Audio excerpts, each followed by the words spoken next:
Hi there, my name is Rich Waterman. Thank you for watching this video. The one I want to talk about today is in the kind of family of emotions of where depression probably sits in the middle. Can be depression, can be extreme sadness, can be loneliness, these sort of emotions. And I think particularly important to address that at this point in time, particularly with people socially isolating and having lack of contact with physical contact with loved ones. So here's some thoughts around that. Back in 2005, I went through about a year of being depressed. I ended up being on antidepressants.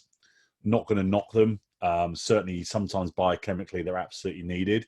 But equally, I think there are other things that you can do to support your emotional state while you're experiencing these emotions. Just wanted to talk about some of those. First of all, if you do have friends or loved ones that are more prone to feeling low, flat, depressed, whatever words you want to use, please do reach out to them. Use mediums like Zoom and Skype or the phone or text or whatever it may be.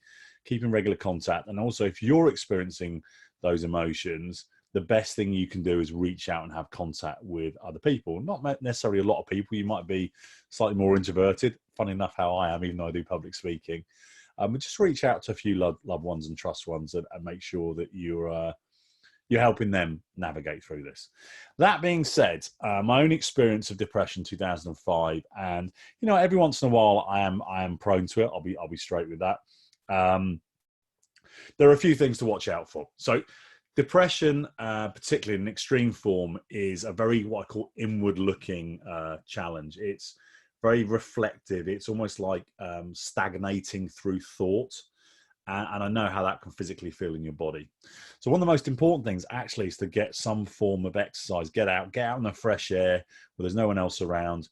Move around, walk around your house, get on an exercise bike, treadmill, whatever you've got. But actually movement, I found massively helpful in avoiding that kind of stagnation, that inward-looking process. Any sort of exercise, if you do it from home. Thankfully, YouTube's got loads of things as well. There's also an exercise on strengthening your lungs in this group. So anything you can do to create movement is a good thing for you, okay? Second piece is to be aware of the fact that we actually can exacerbate or make worse those feelings through what we're doing with our bodies. So people that are generally happy, vibrant, excited, energized, generally shoulders go back. It's an expansive posture. Eyes generally go up. It's more a visual thing. Often we say to them, what's up? Because we're encouraging people to look up. Depression, sadness, these sort of things tend to be more of a kind of a rolling forward action, and the eyes tend to look down. Now, there's a thing in neuro-linguistic programming or NLP called IQs. And generally, people access feelings by looking down to the right. It's not true for everyone. Sometimes it's mirrored, but looking down to the right for me means I'm accessing feelings. Now, when I was in a depressed state, I would access feelings a lot. It's that inward looking, reflective energy, and it ends up becoming a stagnating energy. Looking down the other way is accessing internal voice. Can be flipped with some people, but generally looking down too much is not helpful. So again, if you're feeling flat or low, or someone that is, encourage them to deliberately spend time sitting, looking up each day. Just spend their time looking up like this each day. And then also the other thing is to smile, deliberately smile.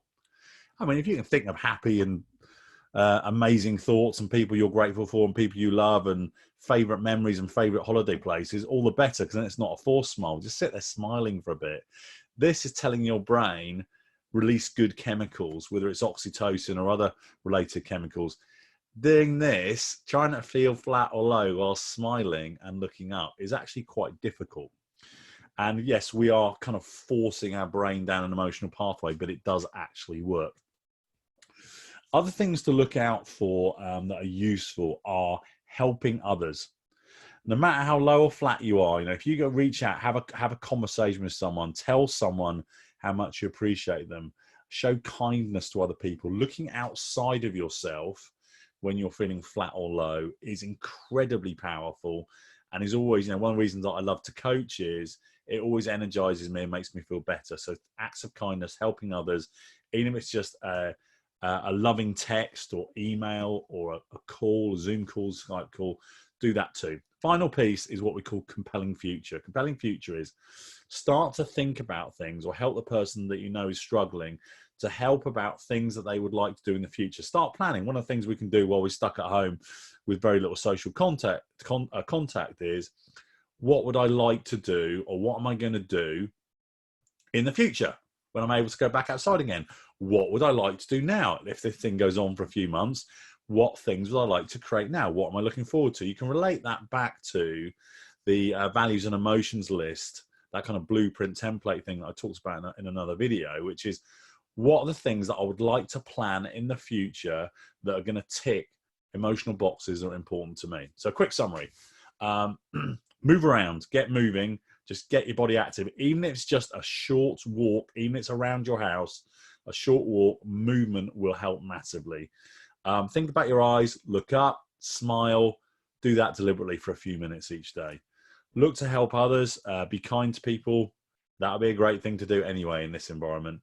And also start to plan what we call a compelling future, an exciting future, one that you can get excited about. And also, finally, don't make the depression, loneliness, sadness, whatever it be, wrong. Just observe it, recognize it, and go, okay, my body's giving me a nudge to do something different. Don't make it wrong, because the more you make it wrong, you're having emotions about the thing you're making wrong. It doesn't really work. Okay, I hope that was useful for you. I will see you on the next video. Bye for now.